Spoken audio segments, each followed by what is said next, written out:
Welcome to the Sheila Mack Show, reality at its finest. Here we have real people sharing real stories and actionable steps to help you reinvent, reboot, and rebuild your life on your terms. I'm Sheila Mack, your host, and today we have Dr. Sarabeth Berk as our special guest. She is a hybrid professional who also researches hybrid professional identity. She's an author, TEDx speaker, and was recognized by Colorado Inno as one of 50 Inno on Fire recipients, people who are doing incredibly innovative work. Sarabeth calls herself a creative disruptor because she blends her artist, researcher, educator, designer identities to lead and create innovation strategies that radically connect resources and people in new ways. After Sarabeth underwent her own professional identity crisis, she learned she was a hybrid, and that concept revolutionized her career path. So she obtained her PhD in curriculum studies and teaching from the University of Denver and has degrees from the School of Art of the Art Institute of Chicago and Rhode Island School of Design. Wow, you've done it all. Welcome to the show, Sarabeth. Yeah, it sounds like I've done a lot when you read it out like that. Nice to be here. Thank you. Yes, and so this show is based on my new book, Bootstraps and Bra Straps, the formula to go from rock bottom back into action in any situation. And this year, our entire world has had so many situations. Just a couple. Yes. So I would love to hear and have you share with the audience about how maybe you overcame a tough situation in your business or personal life. Yeah. By the way, I love the title of your book. It just really got me when I saw that. And I mean, as I mentioned, you just read in my bio, where my business started was from a professional identity crisis. I hit a point in my career where I didn't know who I was anymore. I didn't know how to answer that really age-old question, what do you do?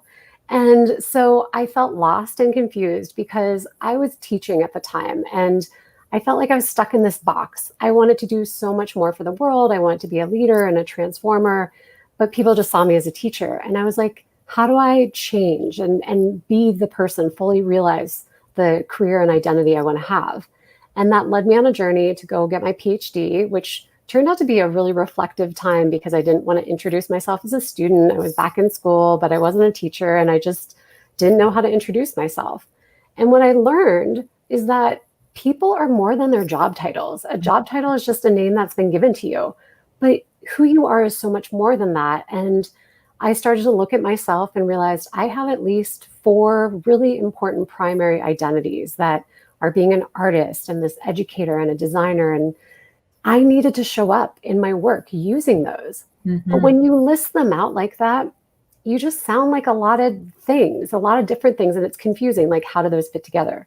So my crisis turned into this epiphany that people can be hybrids. You can be a combination of identities and no one's giving us permission. So that was my big revelation aha, which I turned into a book. And now that's what I'm consulting and coaching and speaking about, because I think this message is so much bigger than what I learned. Many people are feeling the same pain point, and the workforce is becoming a hybrid workforce, and we're just not talking about it. So that's a little of my crisis turned, lemons to lemonade. When I think about how on point that is, because as a mom, let's just say I have 6 kids, 3 I adopted, 3 are mine. So I have all these kids and I was running businesses and I wore every single hat in running those businesses. And right, you did. Home and I'm wearing the mom hat and doing all the things the mom does. And so we are, as a humanity, capable of doing so much more than fitting in a little box. Exactly. And I hear this from so many people. They're like, I can only be seen as one thing. I don't know how to let society see me as everything that I am. And I'm like, but you can. You have to figure out how to articulate that hybridity, and that's the game changer. Yes, I love that. And it's something, it's almost like staying in that one box. Yeah.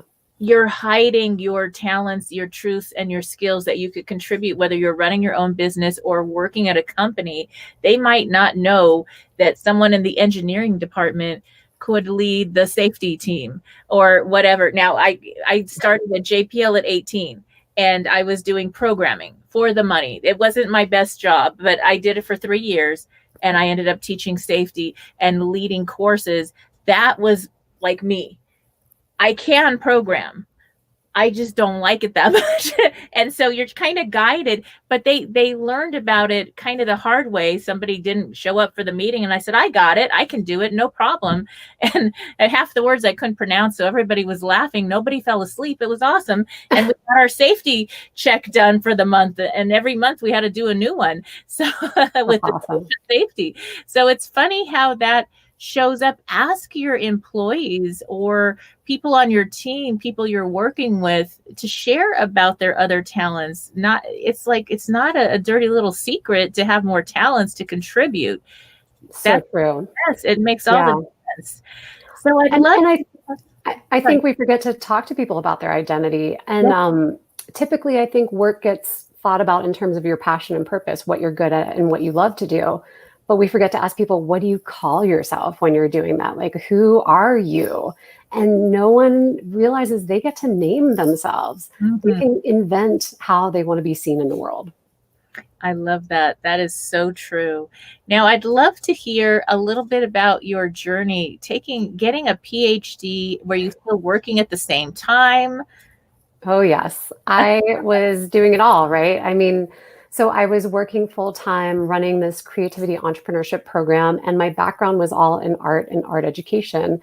And I never heard the word entrepreneurship. That was like foreign concept to people in art schools. And so it was my first dabble in being in business and learning how to start an idea and take it into a company. And I got really intrigued. And so I was doing my full-time PhD studies at night and going really deep into theory and all this academic literature. But I was also getting really inspired by the entrepreneurial spirit, because people are action takers and they just go after stuff and they solve problems. And that's what I wanted to do in education. I wanted to be this innovator who created whole new ways of learning and changed the whole way that schools looked. So what I found is I was an intrapreneur and never knew it because I didn't have the words or the mentorship. So then you're going in to create differences in workplaces as well as for people and students somehow. It's just evolved. I mean, when I trace back, and hindsight is 2020, this has been my true me the whole time. So my hybrid title is creative disruptor. That's what I call myself when I'm blending my identities of being this artist and educator and researcher together. But I thought I could only show up as one identity at a time. So I would find a job and be like, oh, this job's about teaching or research. But then the other parts of me would be feeling absent and missed. I would want to bring the creativity back in or whatever. So I was gravitating to jobs that had a hybridness in them that allowed me to use different abilities. But I didn't have the language to know that's what was happening or that I was looking for jobs like that. And so eventually, as my talents needed to show up more and I was gravitating to roles that were hybrid roles, and I finally realized I'm this hybrid professional, everything clicked. And so with the research and kind of coming up with this term of being a hybrid professional, it made everything make sense. It showed that my whole background was positioned around that interconnection and integration. Mm-hmm. And then what I've realized as a hybrid professional, I needed to share this with the world. Other people needed to know this knowledge and awareness and have permission to be their fullest self as well. So I both work in hybrid jobs as a hybrid sometimes, changing things, innovating, doing all that creative work. But now I'm writing and sharing this message because other people really are getting so much value from the coaching and the message I'm sharing. Yes, and I'd love to learn about your coaching programs and how you go about helping someone who's working on creating an identity. Yeah, so I've got a book and a workbook, and the book is really the revelation of what is a hybrid professional, how do they operate, what are the things that make them tick? Because a hybrid is different than an expert or a generalist. I just want to state that. Mm-hmm. So we need all those different types of people in the workforce. But when someone is an expert, they really just have one identity. They're really good at one thing. And people that are generalists get a lot of names like you're in the gig economy or you're multi-talented or you're a polymath. those are people with many identities. I call that multiplicity. So the hybrids are people that are somewhere in between being an expert in a lot of things or having many identities, but they're connecting, they're intersecting those identities. They're working from the intersections. So the book explains all of this and helps you understand your hybridity. But then people say, well, how do I find it? How do I become a hybrid? And that's my workbook. So the workbook has 5 steps, and it really begins with a lot of self-reflection, because you have to know who you are. What are your professional identities? That's the first question. And then I walk you through and say, who are you in the intersections of those identities? Because that's where the hybridity emerges. And people start to scratch their head and they're like, I like that question, but I've never been asked it before. I don't even know where to begin. And so I give some guidance and tools, and then eventually I take people to owning it and inventing their hybrid title and learning how to introduce themselves as a hybrid, because there's a lot of confidence that you walk into a room and say, I'm Sarabeth, I'm a hybrid, I'm this creative disruptor. What do you do? And they're like, whoa, I've never heard this. This is amazing. So it really starts to open doors.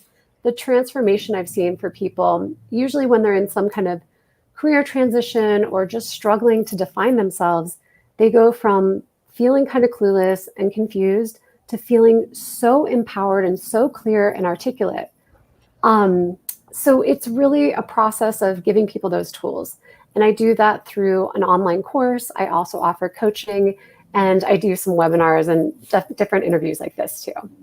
That's wonderful. So what I think is, for those listeners who are in a point where they are transitioning, maybe they have to go back to the workforce because their partner or spouse now has their job cut in half, or maybe they're just re-entering because the kids are grown, whatever the situation may be.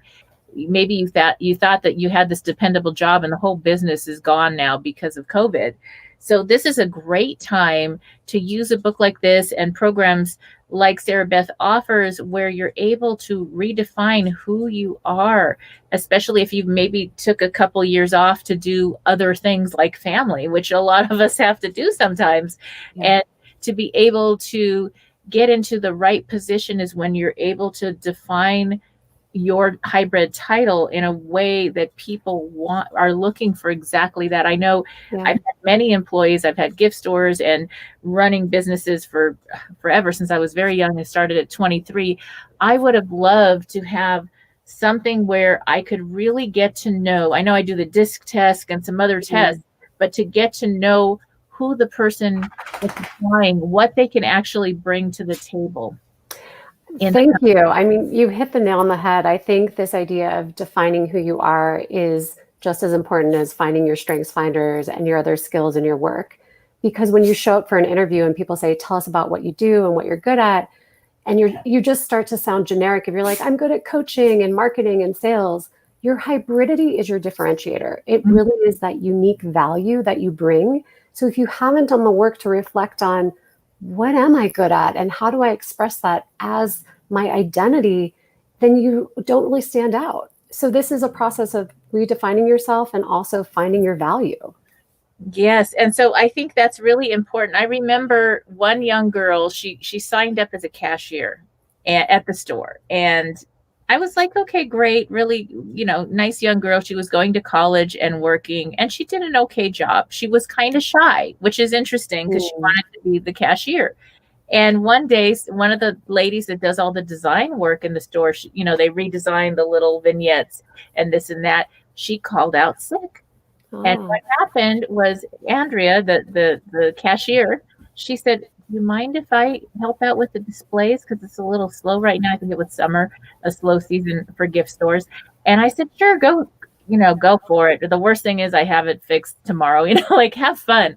And it was the best displays I have ever seen. Like I'm talking something you'd see on Rodeo Drive. It was gorgeous. And I was like, whoa, no wonder. And she's not great with the people, but so she became the main person designing things in the store and using her artistic talents that she was keeping her little secret because she had applied for the cashier job.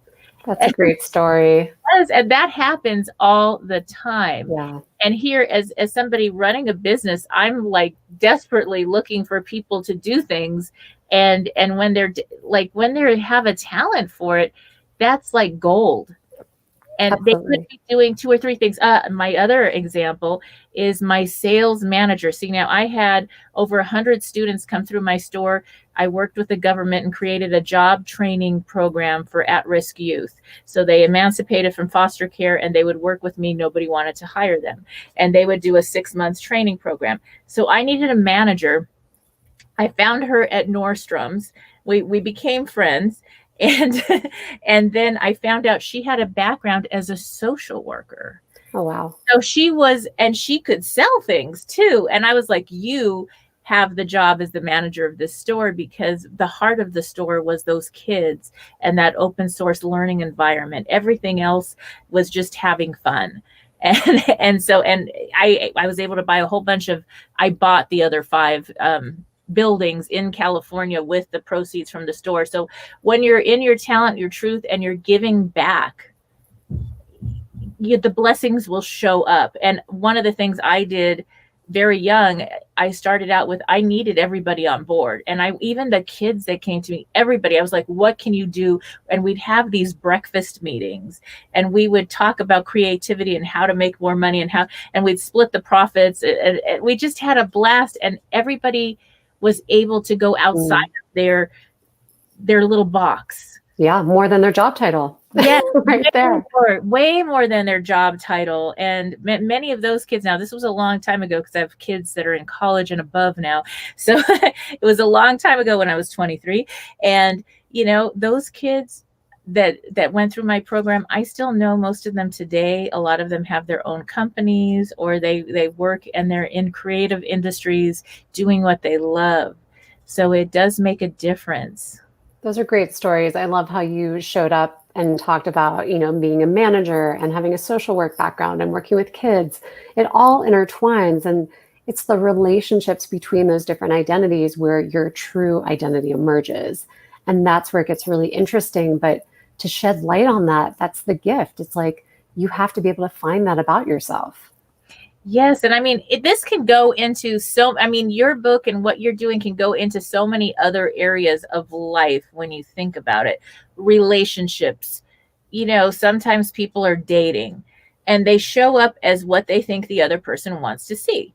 You like to hike. I like to hike too. And, I don't like to hike. No, I'm sorry. But, whatever it is, and they're not being honest. Yeah. They're hiding in the box they think they're supposed to fit in for a relationship. Then they end up with that person as a partner. And it's like, whoa, I can't do this fake thing or hide my talents and truth and hold my breath and not really exhale and live my truth fully. I can't do that kind of relationship because that's a lie. So, exactly. Yeah. So it's kind of a lie when you're going into a company. I mean, it's not a lie, but it is in a sense where you're not sharing who you really are.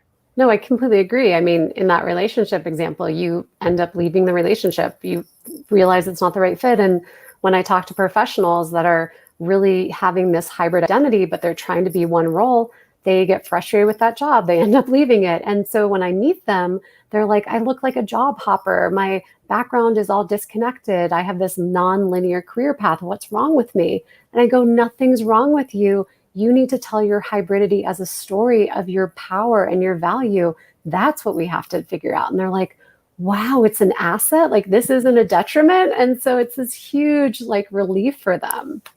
Yes. And I mean, think about how that even works you work with schools too. Is that correct? Yeah. In the education, how does that work with education?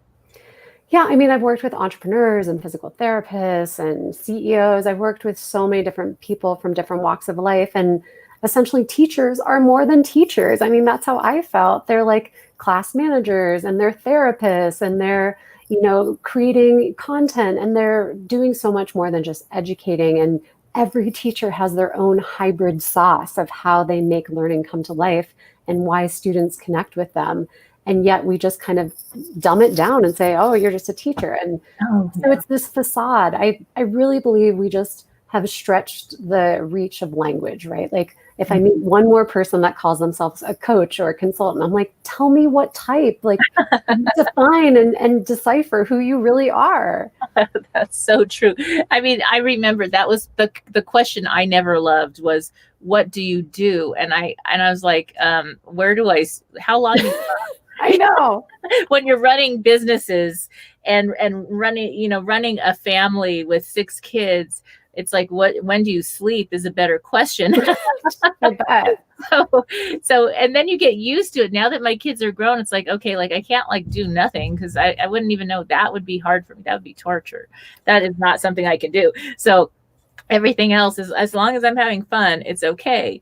And that was, it felt like, I want to know who you are. Yeah. And in my book, the first part, the Boots formula, B is for being. It's about who you're being and all you're doing, how you show up with your family, your friends, your clients, walking your puppies. Even if you have to clean your house, who are you being is so much more important than what you're doing at that moment. Yeah. I talk in the book about identities being assigned to us. So when people tell you, you are the director of X or you're the head of blank, and you're just like, okay, that's my identity. But you can also create your own. And we forget that. Like in professional circles, we haven't really realized, even if you're in a formal company with a formal job title, you can still call yourself what you want to be known for. I would say I'm Sarabeth, I'm a director of blank program. And I call myself a creative disruptor because I'm changing all these experiences and developing all that. And people go, oh, I understand you so much more now because of your own way of describing yourself. Yes. And I have somebody asked on our live here, are you in the real estate business, Sheila? And yes, as a matter of fact, isn't that funny? I started when I was 18. I bought a triplex. Wow. Lived in one of the units, and I kept building and growing from there. And I have an incredible team that does real estate. I don't do all that. I don't do every piece of the real estate now. I teach an online course once a week for that. That's a piece of what I do, but it's not 100% all I do. I know real estate and investing like the back of my hand. Wow. I bought all those retail stores, and I ended up with everybody in the shopping park was like, how did you do that? They're paying rent. Right. And in the end, when you retire or leave the retail business, I still have positive cash flow, passive income coming in. Those that the business shifted, they don't have that. They just had to close their store, and they paid the landlord for years. And of course, in some areas, New York and Beverly Hills, it's a little harder to like buy the building. but in many times, it's like my mortgage payment was the same as my rent. Wow. So it's really interesting. Yes, I can do that, and I can write a book, and I can have a show, and I can do all these things because that's just who I am. I'm not just one person. You are a hybrid. Yeah, I am totally a hybrid. It's like, and I don't know how to not do that. I'm really good at what I do when I'm finding properties and getting, I get 40-50% more income when I do investment properties and all this fun stuff. Yes, I know that. So I think it's giving ourselves permission to be okay with being more than just that little one thing, because nobody is one thing. Yeah.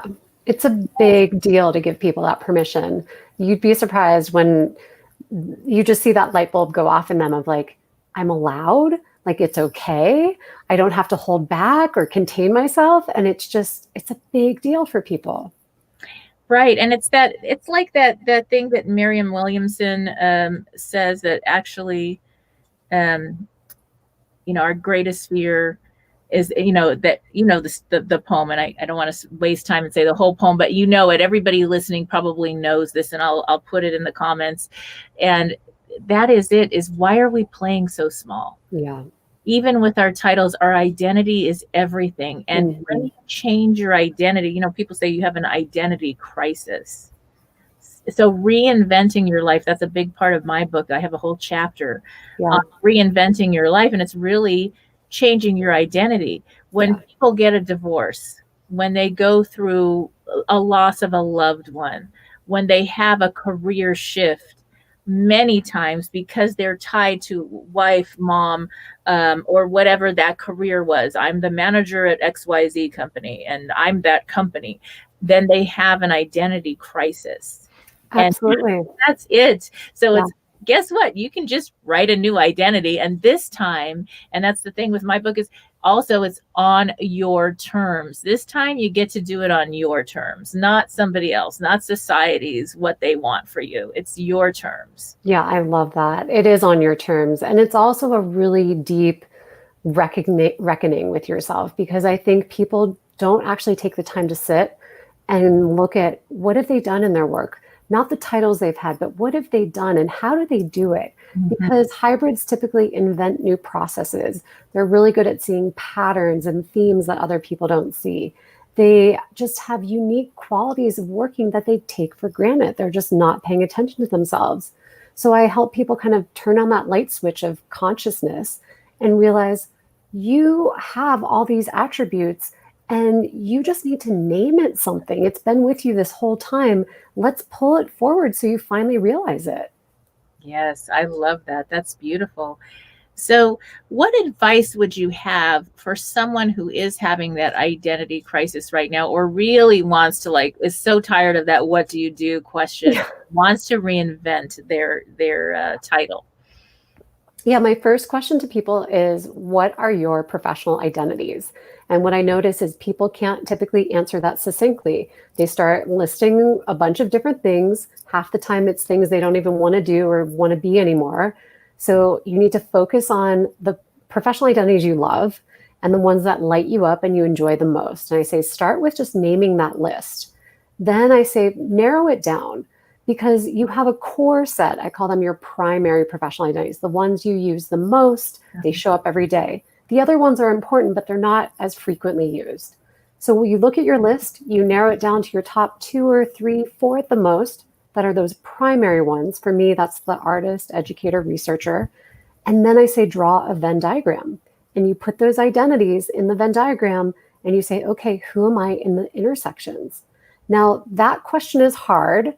So I say there's other ways to answer it. You start thinking about how you feel. When you feel your best in your work, when you're in that flow and everything's easy and effortless, you're probably in a hybrid moment. And so if you can remember what you're doing in times when you feel your best, you can understand what's happening in your intersections. And then you look at like these new words that are coming up. For me, in my intersections, I was challenging things and I was being really creative and I was pushing the status quo. And I was like, oh, maybe a way to frame that is being a disruptor. Maybe that's what I'm doing in my intersections. And that's how I finally arrived at this creative disruptor title, to really acknowledge that's my true me. In every job I've had, I can go back and look and say, you know what? I was a creative disruptor when I was a teacher and when I worked in the schools and when I was working in this other program for the entrepreneurship stuff. It stayed with me. I just didn't know what to call it back then. So it was really a beautiful exercise, but a hard one. It was so much reflection. And it definitely helps to talk to other people, to get their perspective on what you do. So again, in the workbook, I have these 5 steps because it's a journey.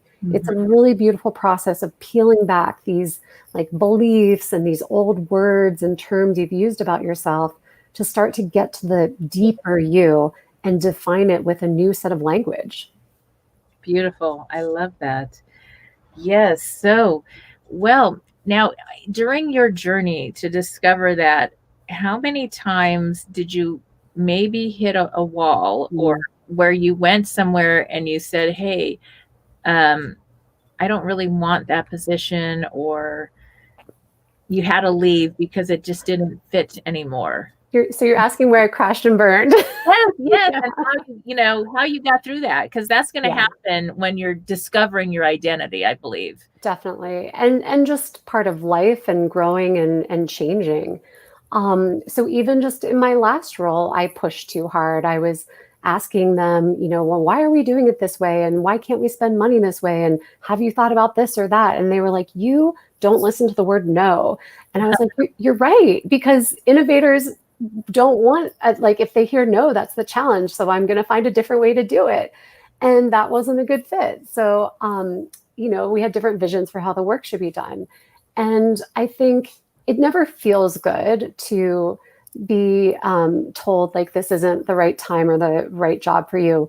But every time it's happened, because I've had it happen a couple times, it really makes me reassess my life, and a newer, better version always comes out. And it takes, Mhm. months. I'd say it's a good year of that evolution of like grieving and letting go and not having resentment and going through the anger, all those steps, right, of grief. But when you start to come back to yourself again, you find like new parts. You just get in touch with yourself. And I realize like what I really value and what I really care about and what I really want instead. So it helps me have a new sense of possibility and opportunity and look for jobs that I wasn't looking for prior. So it's been a gift every time it's happened. But yeah, hitting those walls is a little bit traumatic sometimes. Yes. And I think what comes to me, there's two things. First of all, if you are looking to share your full talents, Yes. there's a fun way. I've never applied for a job in my life. I mean, like literally, I filled out the application after the fact. Many times I volunteered, and I would show up and get involved with something I believed in, and that way I get to do all my talents and truth, and they get to see who I am and how I show up. The next thing you know, they're like, hey, I mean, this is political week here in the United States. I literally ran campaigns, Wow. campaign manager. I won't say for who, what, or where, but there were some big titles there. And they asked me because they saw me volunteering. I was volunteering on a nonpartisan situation to have equal education for all people in the United States, no matter income, race, color, everything, all that. I wanted equal education for all. I didn't see that here. It's something I was really passionate about with all these kids. And so when I was doing that, they offered me positions to run campaigns. The first one was a friend, and the campaign manager wasn't working out, and I called out some issues. Next thing you know, I got the job. Wow. And it's so funny because they said, well, what political party are you in? I was so young back then when this all started that I said, Free Spirit. Because so good. I was like, I knew nothing of politics. I knew people and leadership. Yeah. And how to communicate and work with people. That I didn't even know what to call it. I was like, this is just, you see it, that's what it is. And I worked on many campaigns and had a blast and learned a lot about it. And then I said, well, no, I don't want to run for anything. I'd run for my life first, because that's a big position. I don't want to do all that. Oh my gosh. So that was my political time. But so just with your talents, if as you're applying for jobs, remember also that you're applying and they're interviewing you, but you're also interviewing them. Oh, and definitely. If it doesn't feel right, if it's not a good fit, okay, yeah, you want the money, but if it's not going to last, it's just like a relationship. It is a relationship. You spend more hours at work than at home most of the time. Think about it. Yeah. So why, listen to your gut with that. And when you're giving back in contribution, volunteering with things that you care about, that you love, then you get to share all your talents and people will see you. They may not be the company that you want to work for, but they may recommend you and give you a letter of recommendation based on who you are and how you're showing up. And that recommendation may surprise you because you don't even realize your own talents until you're just showing up having fun. Makes a big difference. Your background is so varied. I love hearing these stories. And I agree again. I mean, I used to just do a lot of side projects because I was interested in other community work and things with children and community voice. And those became special projects on my resume to kind of demonstrate other facets of myself that wasn't showing up in my day job. And people saw how robust I was. And I also agree, when people are hybrids and they're applying for jobs and trying to express their hybridity, and people are like, how do I show an employer that? Because this terminology is still new and employers don't all understand what's a hybrid. And then, but some will get it.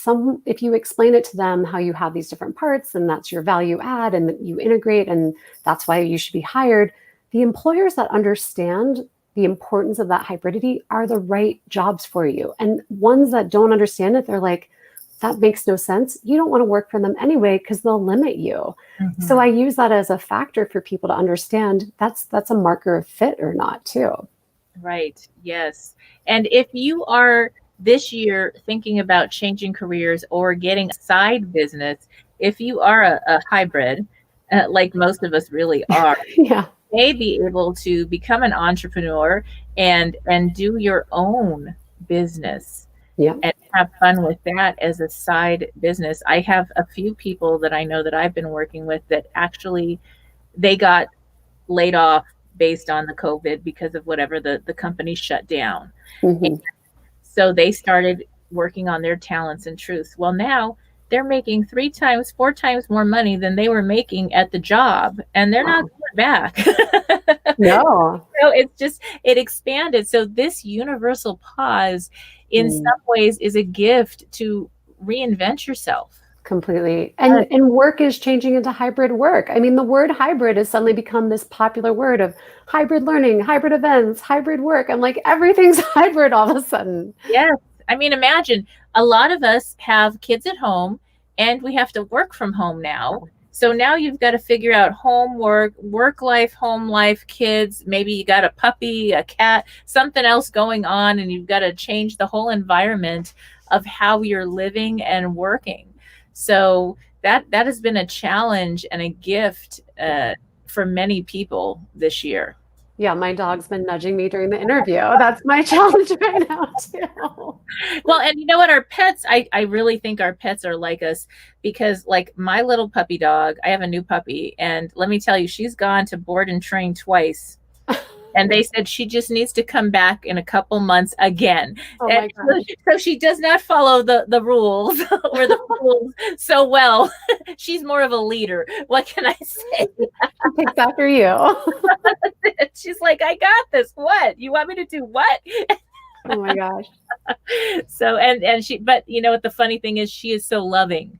Yeah. And we are a very loving family. You know, I have two of my college kids home because the dorms closed. So now they're home, and we are a hugging, loving family. And so she's a hugger and a little love, yet she's, you know, still kind of working out, dealing with all these rules. So, Aren't we all? isn't that interesting? So they do kind of take after us, and that's so fun. Well, I would love for those listening who are interested to learn more about how they can connect, maybe take your courses, get your book, and learn more about creating their new title. Yeah, I would love to send people to my website, which is morethanmytitle.com. And that's the same for social media. And there's links there for resources. I've got some free downloads for a hybrid identity elevator pitch, a sample of my workbook. And then the book and the workbook are also on Amazon. But morethanmytitle.com is where you can find me. All right. Thank you again for being a guest on the show. And we will be back after these messages. All right.